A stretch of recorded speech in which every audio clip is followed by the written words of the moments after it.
ಎಲ್ಲರಿಗೂ ನಮಸ್ಕಾರ. ಈ ದಿನ ವಚನಗಳಲ್ಲಿ ವೇದ ಪ್ರಣೀತ ಪ್ರಾಣಿವಧೆ ಉಲ್ಲೇಖಗಳು ಕುರಿತಾಗಿ ಒಂದು ಚರ್ಚೆಯನ್ನು ನಾನು ಮಂಡಿಸಲಿಕ್ಕೆ ಬಯಸಿದ್ದೇನೆ. ಇದಕ್ಕೆ ಕಾರಣ ನಾನು ಈ ವಿಡಿಯೋದ ಕೊನೆಗೆ ಚರ್ಚೆಯ ಕೊನೆಗೆ ನಾನು ಹೇಳಲಿಕ್ಕೆ ಬಯಸ್ತೇನೆ. ಮೊದಲಿಗೆ ಈಗ ವಚನ ಪ್ರಮಾಣಗಳನ್ನು ನೋಡ್ತಾ ಹೋಗೋಣ.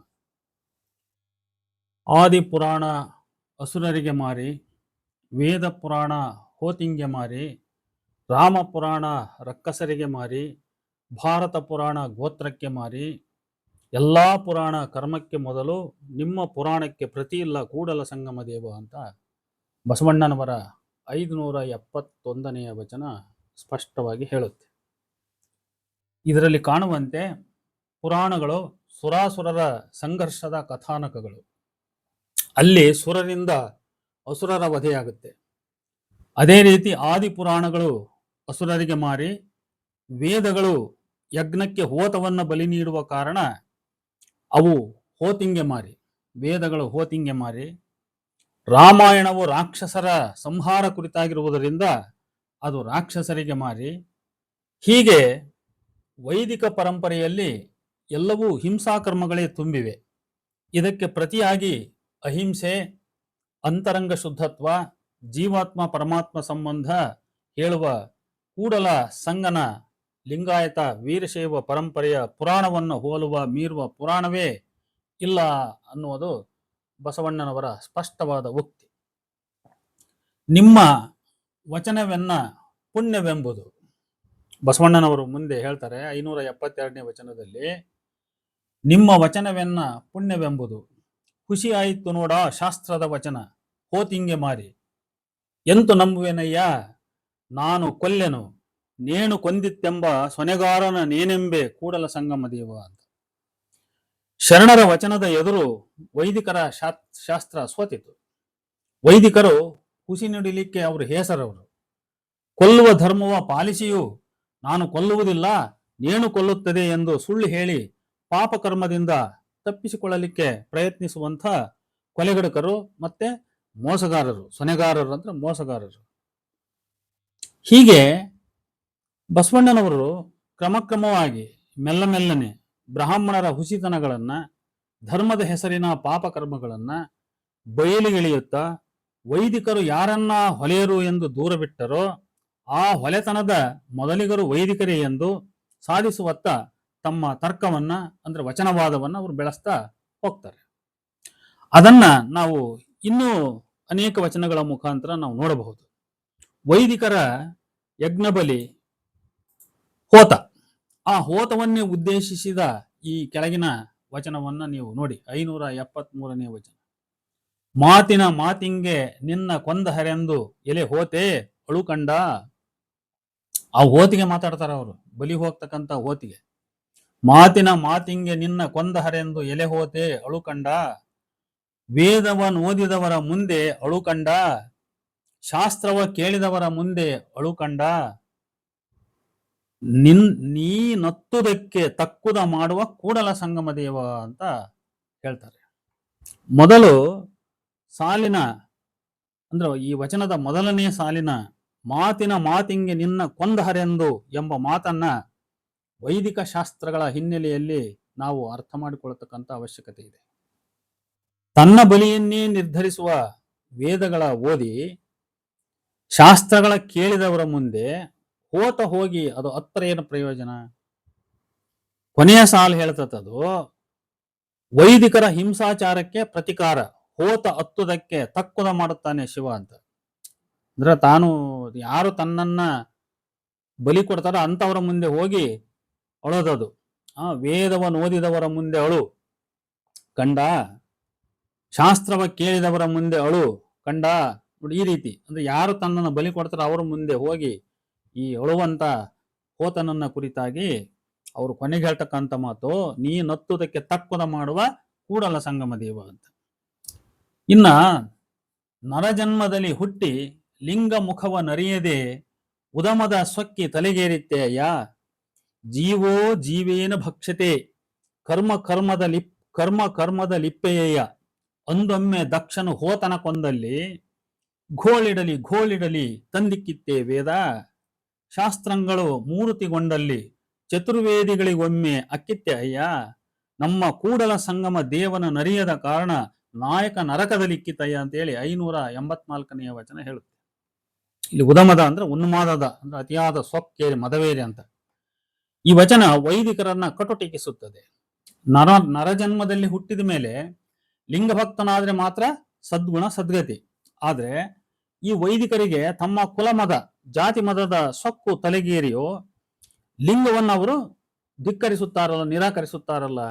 ಜೀವೋ ಜೀವೇನ ಭಕ್ಷತೆ ಕರ್ಮದ ಲಿಪ್ಪೆಯ ಅಂದರೆ ತಾನೇ ಒಂದು ಜೀವಿಯಾಗಿ ಇನ್ನೊಂದು ಜೀವವನ್ನು ಕೊಂದು ತಿಂದರೆ ಕರ್ಮದ ಮೇಲೆ ಕರ್ಮ ಬೆನ್ನತ್ತುವುದು.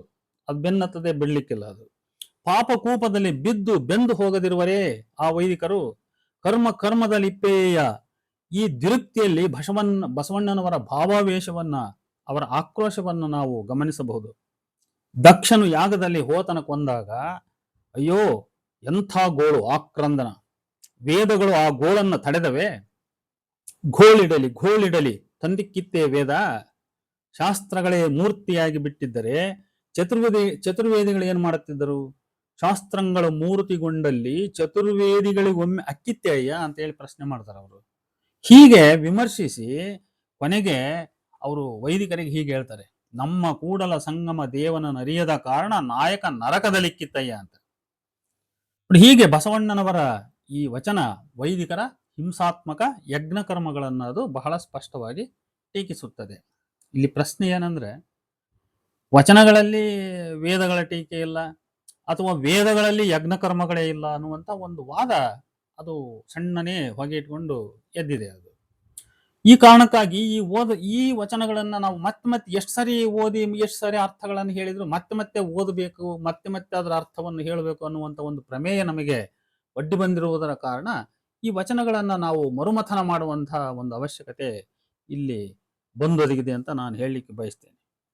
ಈಗ ನೋಡ್ರಿ, ಇನ್ನೊಂದು ವೈದಿಕಾಚಾರದ ಅನರ್ಥಕತೆಯ ಅನಾವರಣ. ವಿಷ್ಣು ವರಾಹಾವತಾರದಲ್ಲಿ ಹಂದ್ಯಂ ತಿಂಬುದಾಚಾರವೋ, ವಿಷ್ಣು ಮತ್ಸಾವತಾರದಲ್ಲಿ ಮೀನಂ ತಿಂಬುದಾಚಾರವೋ, ವಿಷ್ಣು ಕೂರ್ಮಾವತಾರದಲ್ಲಿ ಆಮೆಯಂ ತಿಂಬುದಾಚಾರವೋ, ವಿಷ್ಣು ಹರಿಣಾವತಾರದಲ್ಲಿ ಎರಳೆಯ ತಿಂಬುದಾಚಾರವೋ, ಇಂತಿವನ್ನೆಲ್ಲ ಅರಿಯದೇ ತಿಂದರು. ಅರಿದರಿದು 4 ವೇದ 16 ಶಾಸ್ತ್ರ 18 ಪುರಾಣ 28 ಆಗಮ ಇಂತಿವನೆಲ್ಲವ ಓದಿ ಕೇಳಿ ಹೋಮವ ನಿಕ್ಕಿ ಹೋತನ ಕೊಂದು ತಿಂಬುದಾಚಾರದೊಳಗೋ, ಇಂತಿ ಶ್ರುತಿಗಳ ವಿಧಿಯ ಜಗವೆಲ್ಲ ನೋಡಿರೆ ನಮ್ಮ ಕೂಡಲ ಸಂಗಮ ದೇವಂಗೆ ಅಧಿದೇವತೆಗಳ ಸರಿ ಎಂಬುವರ ಬಾಯಲ್ಲಿ ಸುರಿಯವೇ ಬಾಲಹುಳುಗಳು ಅಂತೇಳಿ ಬಸವಣ್ಣ 1348ನೇ ವಚನದಲ್ಲಿ ಪ್ರಶ್ನೆ ಮಾಡ್ತಾನೆ. ಹೀಗೆ ನೋಡಿ, ಈ ಮೇಲಿನ ವಚನದ ಅರ್ಥ ಬಹಳ ಸ್ವಯಂ ಸ್ಪಷ್ಟವಾಗಿದೆ. ನೇರ ವೈದಿಕರೊಂದಿಗೆ ಸಂವಾದದ ಶೈಲಿಯಲ್ಲಿ ಮುಖಾಮುಖಿಯಾಗಿ ಸವಾಲಿಗೆ ಜವಾಬು, ಜವಾಬಿಗೆ ಸವಾಲು ಎಂಬ ಗತ್ತಿನಲ್ಲಿ ಈ ವಚನವಿದೆ. ನೋಡಿ, ಇಲ್ಲಿ ಮತ್ತೆ ಹೋತನ ಬಲಿ ಬಂದಿರೋದನ್ನ ನೀವು ಗಮನಿಸಬೇಕು. ಬ್ರಾಹ್ಮಣರೇ ದುರಾಚಾರಿಗಳು ಹಾಗೂ ರಾಕ್ಷಸ ಸ್ವರೂಪರು ಅಂತ ಖಂಡಿಸ್ತದೆ ಮತ್ತೊಂದು ವಚನ. ನಾನು ಭಕ್ತ, ನಾನು ಪ್ರಸಾದಿ ಎಂದು ವಿಪ್ರಕರ್ಮವ ಮಾಡುವ ಕರ್ಮಿ, ಲಿಂಗದೇವನ ಮುಟ್ಟಿ ಮಜ್ಜನ ಕೆರವ ಕೈಯಲು ವಿಪ್ರನ ಕಾಲ ತೊಳೆವಡೆ, ಲಿಂಗೋದಕ ಹೃದಯದಲ್ಲಿ ವಿಪ್ರನ ಕಾಲ ತೊಳೆದ ನೀರು ಮಂಡೆಯ ಮೇಲೆ. ಶ್ರುತ್ಯತ್ಕಟ ದುರಾಚಾರಿ ಯಜ್ಞಕೂಪಸ ಘಾತಕ ಉದ್ರೇಕೇಣ ಕೃತೆ ಶಾಂತೆ ವಿಪ್ರರೂಪೇಣ ರಾಕ್ಷಸ. ಇದು ಕಾರಣ ಕೂಡಲ ಸಂಗಮ ದೇವ ಇಂತಪ್ಪ ದುರಾಚಾರಿಗಳ ಮುಖವ ನೋಡಲಾಗದು ಅಂತ ಬಸವಣ್ಣನವರ 593ನೇ ವಚನ. ನೋಡು, ಶ್ರುತ್ಯತ್ಕಟ ದುರಾಚಾರಿ ಯಜ್ಞಕೂಪಸ ಘಾತಕ ಉದ್ರೇಕೇಣ ಕೃತೆ ಶಾಂತೆ ವಿಪ್ರರೂಪೇಣ ರಾಕ್ಷಸ ಅನ್ನುವಂಥ ಮಾತು. ಇನ್ನೊಂದು 2 ಸಾಲಿದವ ಒಂದು ವಚನದಿಂದ 208ನೇ ವಚನ ನೋಡಿ. ಶಾಸ್ತ್ರ ಘನವೆಂಬನೆ ಕರ್ಮವು ಭಜಿಸುತ್ತಿದೆ, ವೇದ ಘನವೆಂಬನೆ ಪ್ರಾಣಿವಧೆ ಹೇಳುತ್ತೆ. ವೇದ ಘನ ಅಂತ ಹೇಳಕ್ಕಾಗಲ್ಲ, ಅದು ಪ್ರಾಣಿವಧೆ ಬೋಧಿಸ್ತತಿ. ಶಾಸ್ತ್ರ ಘನ ಅಂದ್ರೆ ಅದು ಕರ್ಮ ಹೇಳ್ತತೆ ಅಂತ. ಹೀಗೆ ಚನ್ನಬಸವಣ್ಣನವರ ಈ ವಚನಗಳಿಗೆ ನಾವು ಹೋದ್ರೆ 1626ನೇ ವಚನ, ವೇದವನೋದಿ ದ್ವಿಜರು ಕೆಟ್ಟ ಕೇಡಿಗೆ ಕಡೆಯಿಲ್ಲ ಎನ್ನುತ್ತದೆ. ಮಾತ್ರವಲ್ಲ, ವೇದ ಯಜ್ಞ ಕರ್ಮಗಳ ಅಮಾನುಷತನವನ್ನು ಮತ್ತು ವೈದಿಕರ ಬೂಟಾಟಿಕೆಯನ್ನು ಬಹಳ ಸ್ಪಷ್ಟವಾಗಿ ಅದು ಟೀಕಿಸ್ತದೆ. ದ್ವಿಜರು ತಾವು ವೇದ ಜ್ಞಾನದಿಂದ ಸರ್ವಶಕ್ತರಾಗಿವೆಂಬ ಅಹಮಿಕೆಯಿಂದಲೋ ಹೊನಲಲ್ಲಿ ಹೋಗಿ ಕೆಟ್ಟರ ಅಂದ್ರೆ ಪ್ರವಾಹದಲ್ಲಿ ಹೋಗಿ ಅವರು ಕೆಟ್ಟು ಬಿಟ್ಟರು. ಯಾವ ಹೊನಲು? ಇದು ಸಾಂಕೇತಿಕವೋ?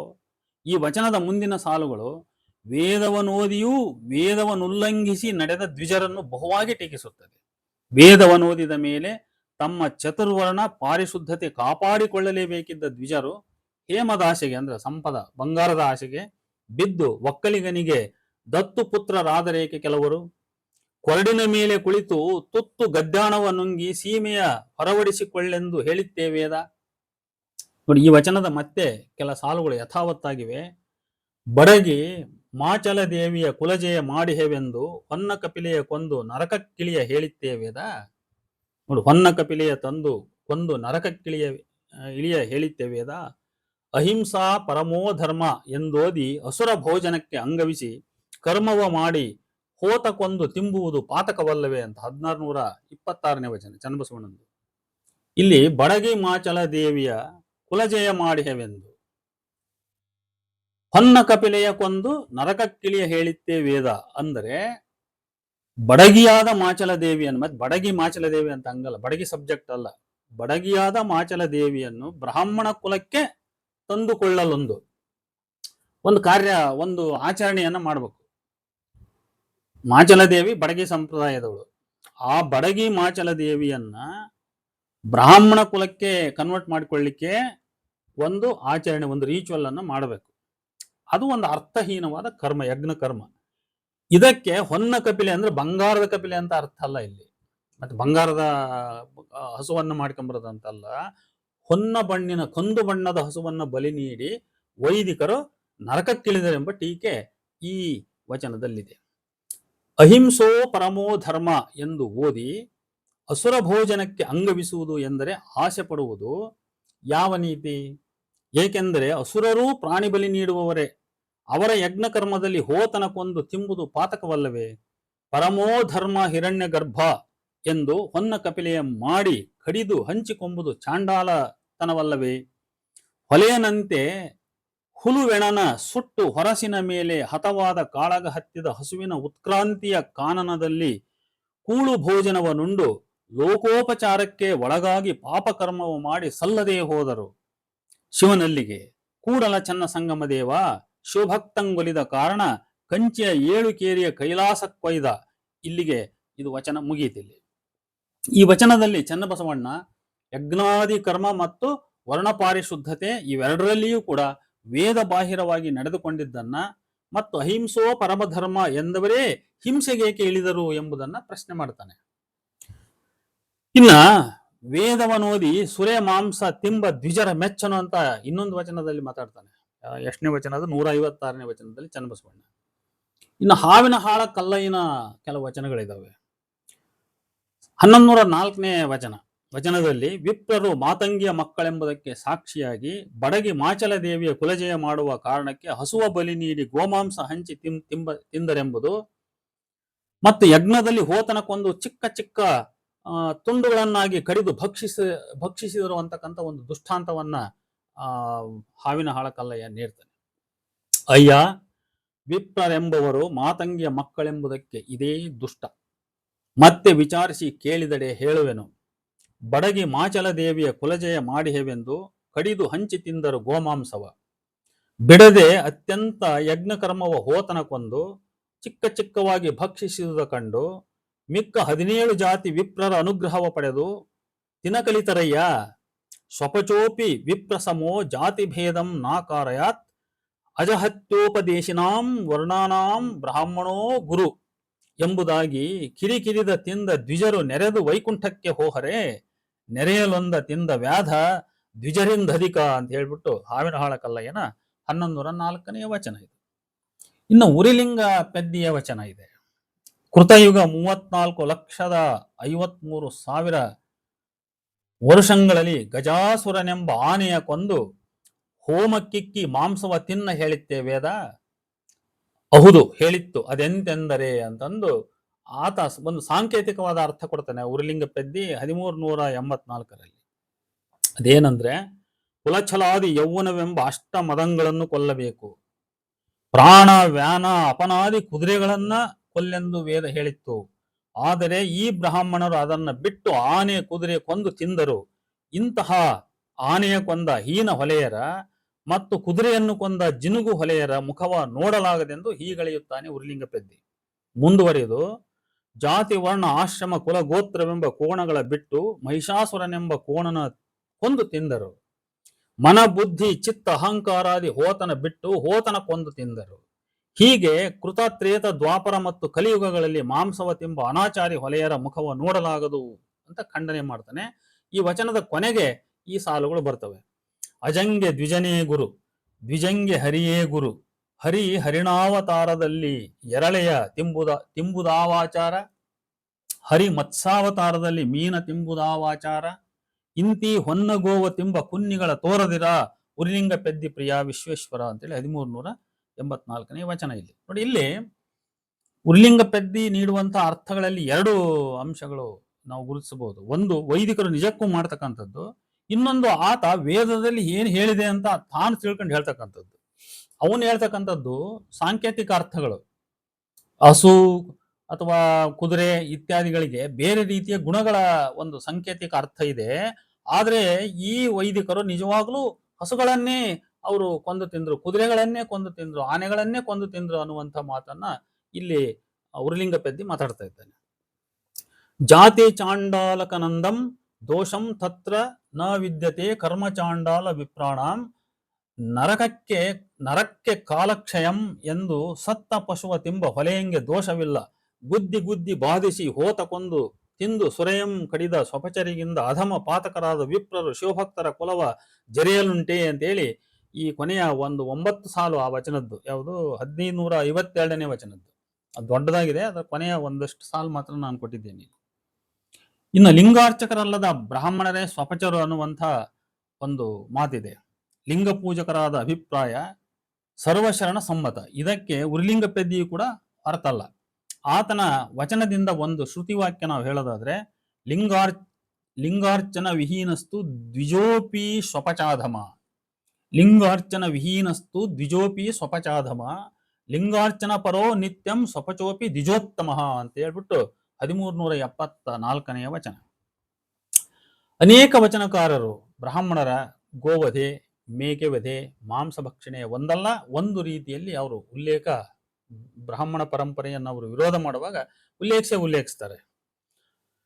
ಯಜ್ಞದಲ್ಲಿ ಗೋವು, ಮೇಕೆ, ಕುದುರೆಗಳನ್ನು ಬಲಿ ನೀಡುತ್ತಿದ್ದುದು, ವೈದಿಕರು ಮೂಲತಃ ಮಾಂಸಾಹಾರಿಗಳೆಂಬುದು ಇದು ವ್ಯಕ್ತವಾದಂತಹ ಸತ್ಯವಾದ ಅಭಿಪ್ರಾಯ. ಪ್ರಶ್ನೆ ಏನಂದ್ರೆ, ವಚನಗಳ ಕಾಲದವರೆಗೂ 10-12ನೇ ಶತಮಾನದವರೆಗೂ ವೈದಿಕರು ನಿತ್ಯ ಮಾಂಸಾಹಾರ ಸೇವಿಸದೇ ಇದ್ದರು.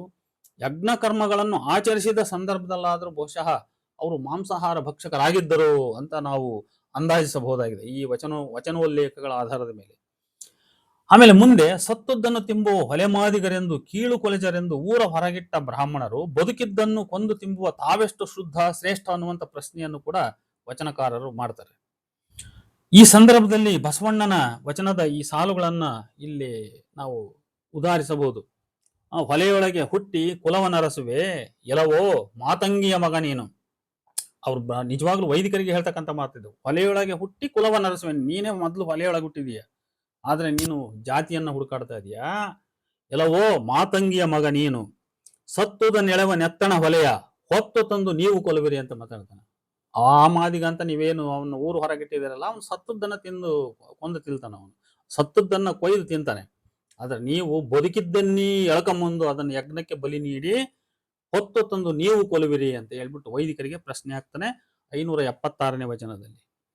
ವಲೆಯರ ಬಸುರಲ್ಲಿ ವಿಪ್ರರು ಹುಟ್ಟಿ ಗೋಮಾಂಸ ತಿಂಬುರೆಂಬುದಕ್ಕೆ ಇದೇ ದುಷ್ಟ ಅಂತ ಮತ್ತೆ ಅಂಥದೇ ಸಾಲು ಬಸವಣ್ಣನ 575ನೇ ವಚನದಲ್ಲಿ ಬರ್ತದೆ.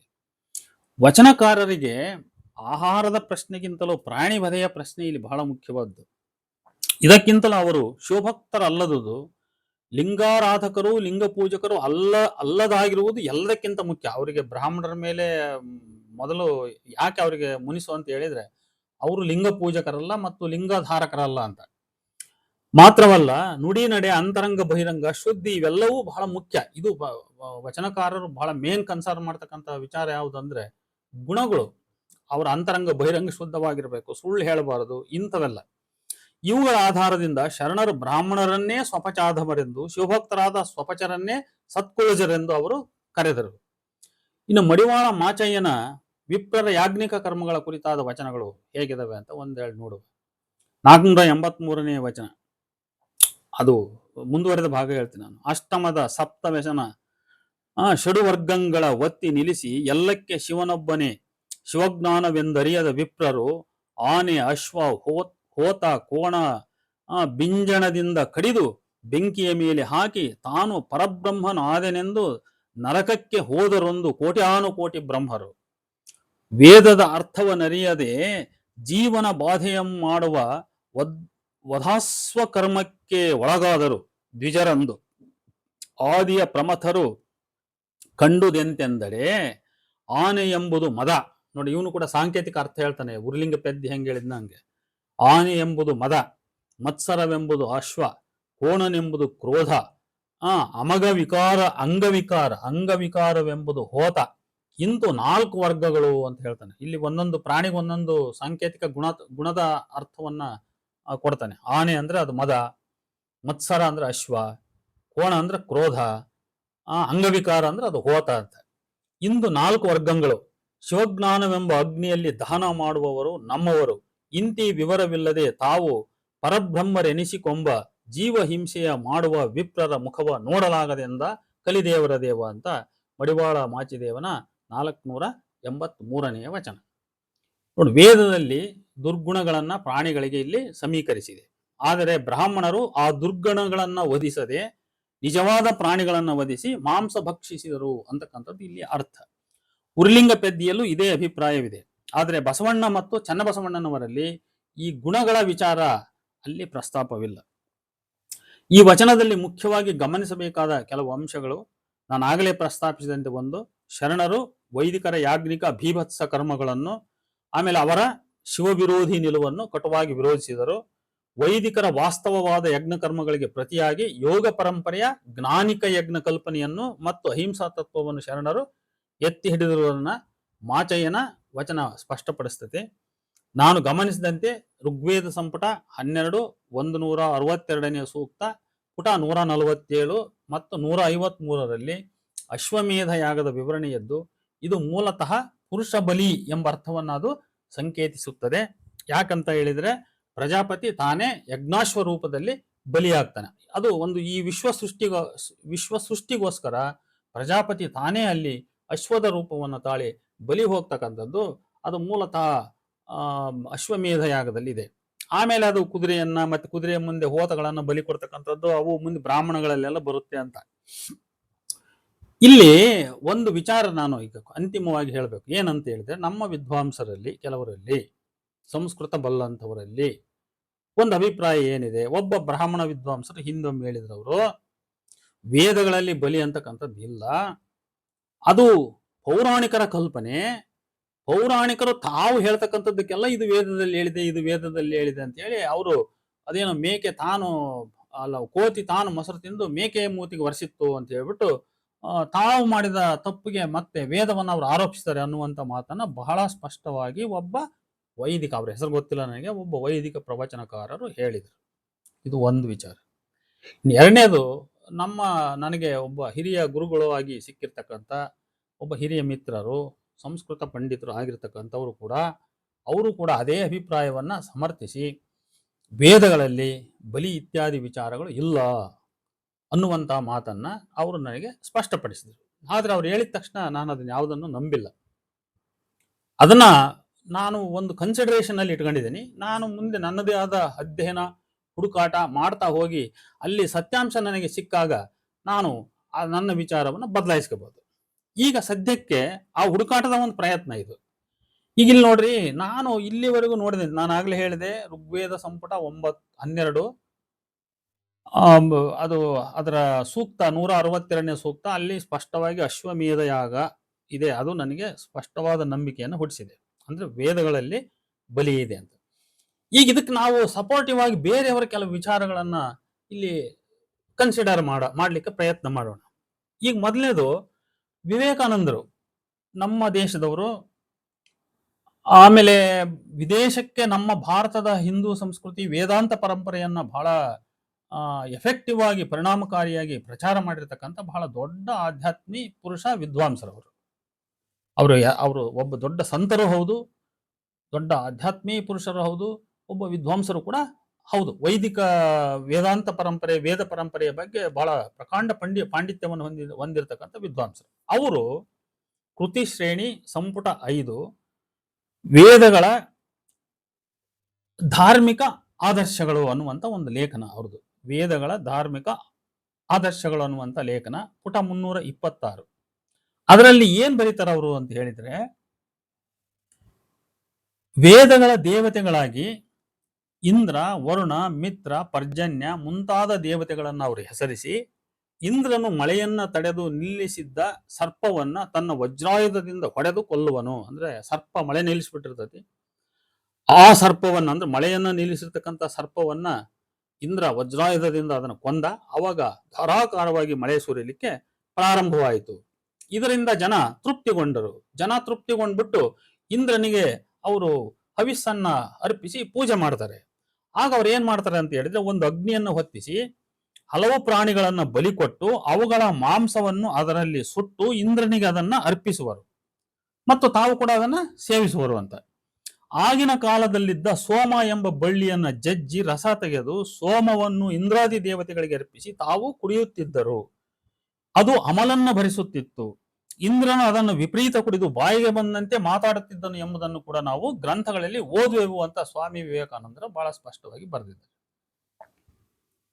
ಅಲ್ವಾ. ಈಗ ಇವರಿಗೆ ವಿದೇಶಿ ಪಂಡಿತರು, ನಾನು ಯಾರೋ ಎ.ಬಿ. ಕೀತ್ ಅಂತ, ಡಾಯ್ಸನ್ ಅಂತ, ಅಥವಾ ಮತ್ತಾರೋ ಹಕ್ಸ್ಲೆ ಅಂತ ಇನ್ನೊಬ್ಬರು ಯಾರನ್ನು ಉದಾಹರಿಸಿದ್ರೆ, ಇಲ್ಲ ಅವರು ವಿದೇಶಿ ವಿದ್ವಾಂಸರು, ಅವರು ಕ್ರಿಶ್ಚಿಯನ್ ದೃಷ್ಟಿಯಿಂದ ನೋಡಿದ್ರೆ ಅವ್ರು ಹಂಗೆ ನೋಡ್ತಾರೆ, ಅವ್ರು ಹಿಂಗೆ ನೋಡ್ತಾರೆ, ಅದರಿಂದ ಅಂತ ಹೇಳಿ ಹಿಂಗೆಲ್ಲ ಅವರು ಏನೋ ಸಬೂಬುಗಳನ್ನು ಹೇಳ್ತಾರೆ. ಮತ್ತೆ ಇವ್ರಿಗೆ ವಿವೇಕಾನಂದರಿಗೆ ಯಾವುದು ಅಂತದ್ದು ಹೇಳಕ್ಕಾಗಲ್ಲಲ್ಲ, ಮತ್ತೆ ಅವ್ರು ಬಹಳ ಸ್ಪಷ್ಟವಾಗಿ ಹೇಳಿದಾರಲ್ಲ. ಆಮೇಲೆ ಹೋಗೋಣ. ಇನ್ನ ಅಂಬೇಡ್ಕರ್ ಬರಹ ಇದೆ. ಅಂಬೇಡ್ಕರ್ಗಿಂತ ಹಿರಿಯರು ಯಾರು? ಸ್ವಾಮಿ ವಿವೇಕಾನಂದರು. ಇವರು ಆಮೇಲಿನರು. ಅಂಬೇಡ್ಕರ್ ಕೃತಿ ಸಂಪುಟ 6 ಪುಟ 322-23 ಸ್ಪಷ್ಟವಾಗಿ ಬರೀತಾರೆ, ಹಿಂದೂಗಳು ಗೋಮಾಂಸವನ್ನು ಎಂದೂ ತಿನ್ನುತ್ತಿರಲಿಲ್ಲವೇ ಅನ್ನುವಂಥ ಲೇಖನ ಅದು. ಋಗ್ವೇದ ಕಾಲದ ಆರ್ಯರು ಆಹಾರ ನಿಮಿತ್ತವಾಗಿ ಹಸುಗಳನ್ನ ಕೊಲ್ಲುತ್ತಿದ್ದರೆಂಬುದು ಹಾಗೂ ಹಸುವಿನ ಮಾಂಸ ತಿನ್ನುತ್ತಿದ್ದರೆಂಬುದು ಋಗ್ವೇದದಿಂದಲೇ ಯಥೇಚ್ಛವಾಗಿ ಆಗುತ್ತದೆ. ಋಗ್ವೇದದಲ್ಲಿ ಇಂದ್ರ ಹೇಳುತ್ತಾನೆ ಅಂತ ಹೇಳಿ, ಋಗ್ವೇದ ಅದರ ಶ್ಲೋಕ ಸೂಕ್ತ ಸಂಖ್ಯೆ ಹೇಳ್ತೀನಿ, 10:16:14 ಅಂದ್ರೆ ಸಂಪುಟ ಸಂಖ್ಯೆ 14 ಇರಬೇಕು. ನನ್ನೊಬ್ಬನಿಗೆ ಅವರು 15-20 ಎತ್ತುಗಳನ್ನ ಬೇಯಿಸುತ್ತಾರೆ. ಇನ್ನೊಂದು ಕಡೆ ಅಗ್ನಿಗಾಗಿ ಕುದುರೆಗಳು, ಹೋರಿಗಳು, ಎತ್ತುಗಳು, ಬರಡು ಹಸುಗಳು ಮತ್ತು ಟಗರುಗಳನ್ನು ಆಹುತಿ ನೀಡಲಾಯಿತೆಂದು ಹೇಳಲಾಗಿದೆ. ಋಗ್ವೇದ ಸಂಪುಟ 10.72:6 ಹಸುವನ್ನ ಕತ್ತಿ ಅಥವಾ ಕೊಡಲಿಯಿಂದ ಕೊಲ್ಲಲಾಗುತ್ತಿತ್ತೆಂದು ಹೇಳಿದೆ ಅಂತ ಬರೆದಿದ್ರು ಅವರು. ಇಂದ್ರ ಸ್ವತಃ ಇಂದ್ರ ಹೇಳ್ತಾನೆ ಋಗ್ವೇದದಲ್ಲಿ 10.16:14 ಇದರಲ್ಲಿ ಇಂದ್ರ ಏನ್ ಹೇಳ್ತಾನೆ ಅಂದ್ರೆ, ನನ್ನೊಬ್ಬನಿಗೆ ಅವರು 15-20 ಎತ್ತುಗಳನ್ನ ಬೇಯಿಸುತ್ತಾರೆ ಅಂತ. ಮತ್ತೆ ಇನ್ನೊಂದು ಕಡೆಗೆ ಅದೇ ಋಗ್ವೇದದಲ್ಲಿ 10:91:4 ಅಗ್ನಿಗಾಗಿ ಕುದುರೆಗಳು, ಹೋರಿಗಳು, ಎತ್ತುಗಳು, ಬರಡು ಹಸುಗಳು ಮತ್ತು ಟಗರುಗಳನ್ನು ಆಹುತಿ ನೀಡಲಾಯಿತೆಂದು ಹೇಳಲಾಗಿದೆ. ಹಸುವನ್ನ ಕತ್ತಿ ಅಥವಾ ಕೊಡಲಿಯಿಂದ ಕೊಲ್ಲಲಾಗುತ್ತೆಂದು ಋಗ್ವೇದದಲ್ಲೇ ಹೇಳಲಾಗಿದೆ. ಇನ್ನೊಂದು ವಿಚಾರ, ಇಲ್ಲಿ ಬ್ರಾಹ್ಮಣ ಅಥವಾ ಇನ್ನೊಂದು ಅರಣ್ಯಕ ಆ ವಿಚಾರ ಬೇಡವೇ ಬೇಡ. ಇದು ಸ್ಪಷ್ಟವಾಗಿ ವೇದದಲ್ಲಿ ಹೇಳಿರ್ತಕ್ಕಂಥ ಮಾತುಗಳಿದು. ಆದರೆ ಅರವಿಂದೋ ಅವರು ಮಾತ್ರ, ಶ್ರೀ ಅರವಿಂದೋ ಅವರ the secret of the Vedas ಅನ್ನೋದನ್ನ ನಾನು ಸ್ವಲ್ಪ ಕಣ್ಣಾಡಿಸಿ ನೋಡಿದೆ. ಅಲ್ಲಿ ಒಂದ್ ಕಡೆ ಅವರು ಸಮ್ಮರಿ ಬರೆದಿರೋ ಕಡೆ ಅವ್ರು ಏನ್ ಬರೆದಿದ್ದಾರೆ ಅಂತ ಹೇಳಿದ್ರೆ, ಗೋ, ಉಸ್ರಾ ಅಥವಾ ಉಶ್ರೀಯ ಎಂಬ ಪದೋಕ್ತಿಗಳಿಂದ ಸಾಂಕೇತಿಕವಾಗಿ ಗೋವು ಅಂದ್ರೆ ಅದು ನಿಜವಾದ ಗೋವು ಅಲ್ಲ, ಅದು ಬೆಳಗು, ಉದಯದ ಸೂರ್ಯನ ಹೊಳಪು ಅನ್ನುವಂತ ಒಂದು ಸಾಂಕೇತಿಕ ಅರ್ಥಗಳನ್ನ ಕೊಟ್ಟಿದ್ದಾರೆ ಅಲ್ವಾ. ಆದ್ರೆ ಇದೇ ಅರ್ಥವನ್ನ, ಈ ಸಾಂಕೇತಿಕ ಈ ತರದ ಒಂದು ಸಾತ್ವಿಕ ಅರ್ಥಗಳನ್ನ ಎಲ್ಲ ವಿದ್ವಾಂಸರು ಒಪ್ಪಿದರೆ ಅನ್ನೋದು ಸಂಶಯ, ಮೊದಲನೇದಾಗಿ. ಎರಡನೇದಾಗಿ, ನಮ್ಮ ನಾಗರಿಕತೆ ಸಂಸ್ಕೃತಿ ಬೆಳೆದು ಬಂದಿರುವ ರೀತಿಯನ್ನು ನೋಡಿದರೆ ವೇದಗಳಲ್ಲಿ ಋಗ್ವೇದ ಕಾಲದಲ್ಲಿ ಅಷ್ಟೊಂದು ಫಿಲಾಸಫಿ ಆಧ್ಯಾತ್ಮ ಬೆಳೆದಿಲ್ಲ. ಅವೆಲ್ಲವೂ ರಿಚುವಲ್ ಪ್ರಧಾನವಾದ ಅತ್ಯಂತ ಭೌತಿಕ ಲೌಕಿಕ ದೃಷ್ಟಿಯ ಆಚರಣೆಗಳು ಆವತ್ತಿನ ಕಾಲದ ಜನರಲ್ಲಿದ್ವು. ಅದೆಲ್ಲವೂ ಬಹುಶ್ರುತ. ಅದು ಅಂದ್ರೆ ಆವತ್ತಿನ ಕಾಲದ ಜನರು ಆರ್ಯರು ತಮ್ಮ ಪಶು ಸಂಪತ್ತಿನ ಅಭಿವೃದ್ಧಿಗಾಗಿ ಗೋ ಸಂಪದ ಇರ್ಬೋದು, ಅಥವಾ ಶಿಶು ಸಂತಾನ ಸಂಪದ ಇರ್ಬೋದು, ಅಥವಾ ಕೃಷಿ ಸಮೃದ್ಧಿ ಇರಬಹುದು, ಅಥವಾ ತಮ್ಮ ಆರೋಗ್ಯ ಇತ್ಯಾದಿಗಳಿರಬಹುದು, ಅಥವಾ ತಮ್ಮ ರಕ್ಷಣೆ ಇರಬಹುದು, ಇಂಥವುಗಳ ಕಾರಣಗಳಿಗಾಗಿ ಅವರು ಯಜ್ಞಗಳನ್ನ ಮಾಡ್ತಾ ಇದ್ರು. ಯಜ್ಞಗಳಿಗೆ ಪ್ರಾಣಿಗಳನ್ನ ಬಲಿ ನೀಡ್ತಾ ಇದ್ರು. ಆ ಬಲಿ ನೀಡೋದ್ರ ಜೊತೆಗೆ ಅವರು ಆಹಾರವನ್ನು ಸೇವಿಸ್ತಾ ಇದ್ರು, ಮಾಂಸಾಹಾರವನ್ನು ಸೇವಿಸ್ತಾ ಇದ್ರು, ಸೋಮವನ್ನ ಕುಡಿತಾ ಇದ್ರು, ದೇವತೆಗಳಿಗೂ ಕರೆದು ಸೇವಿಸುವ ಅಂತ ಪ್ರಾರ್ಥನೆ ಮಾಡ್ತಾ ಇದ್ರು. ಇವೆಲ್ಲವೂ ಕೂಡ ವೇದಗಳಲ್ಲಿ ಬಹಳ ಸ್ಪಷ್ಟವಾಗಿದೆ. ಆದರೆ ಮಾನ್ಯ ವಿದ್ವಾಂಸರು ಅವರು ಯಾವ ರೀತಿ ಹೇಳ್ತಾರಂತ ಹೇಳಿದ್ರೆ, ಅವು ಅಪೌರುಷೇಯ. ಅದ್ರ ಬಗ್ಗೆ ಡಾಕ್ಟರ್ ಅಂಬೇಡ್ಕರ್ ಅವರು ಚೆನ್ನಾಗಿ ಹೇಳಿದ್ದಾರೆ. ನಾನು ಅದನ್ನು ಒಂದು ಸ್ಪೆಷಲ್ ಆದ ಇನ್ನೊಂದು ವಿಡಿಯೋ ಮಾಡಿ ಹಾಕ್ಬೇಕಾಗತ್ತದು. ವೇದಗಳಂದ್ರೆ ಏನು, ಆಮೇಲೆ ಅವು ಅಪೌರುಷೇಯ ಅನ್ನೋದನ್ನ ಯಾಕೆ ಹೇಳಿದ್ರು, ಯಾವ ಕಾರಣಕ್ಕೆ ಹೇಳಿದ್ರು ಇತ್ಯಾದಿ, ಅದೊಂದು ಸಪರೇಟ್ ಆದ ವಿಚಾರ. ಸದ್ಯಕ್ಕೆ ಒಂದು ವಿಷಯ ನಾನು ಇಲ್ಲಿ ಈ ವಿಡಿಯೋದಲ್ಲಿ ಕ್ಲಿಯರ್ ಮಾಡಲಿಕ್ಕೆ ಬಯಸ್ತಾ ಇದ್ದೀನಿ. ಏನಂತ ಹೇಳಿದ್ರೆ, ವೇದ ಕಾಲದಲ್ಲಿ ಆರ್ಯರು ಅವರು ಮಾಡ್ತಕ್ಕಂಥ ಯಜ್ಞಯಾಗಾದಿ ಕರ್ಮಗಳು ಅವು ತುಂಬ ಮೆಟೀರಿಯಲಿಸ್ಟಿಕ್ ದೃಷ್ಟಿ ಉಳ್ಳಂಥವು. ಅವು ವಾಸ್ತವವಾಗಿ, ಯಾಕಂದ್ರೆ ಅವತ್ತಿನ ಕಾಲದ ಬಾರ್ಬರಿಸಮ್ನಲ್ಲಿ ಮನುಷ್ಯ ಜನಾಂಗವೇ ಎಲ್ಲರೂ ಮಾಂಸಾಹಾರ ತಿಂದೇ ಬಂದಿರೋದು. ಹಾಗಾಗಿ ಅವತ್ತಿನ ಕಾಲಕ್ಕೆ, ಅವತ್ತಿನ ಆರ್ಥಿಕ ಸಾಂಸ್ಕೃತಿಕ ಪರಿಸ್ಥಿತಿಗೆ ತಕ್ಕಂತೆ ಅವರ ಯಜ್ಞಾಚಾರಗಳಲ್ಲಿ ಈ ಪ್ರಾಣಿಗಳ ಬಲಿ ಇದ್ದದ್ದು ಮತ್ತು ಮಾಂಸಾಹಾರ ಸೇವನೆ ಇದ್ದದ್ದು ಇದೆಲ್ಲವೂ ನಿಜ. ಈ ಯಜ್ಞ ಕರ್ಮಗಳನ್ನ ಯಾರು ಟೀಕೆ ಮಾಡಿದ್ರು?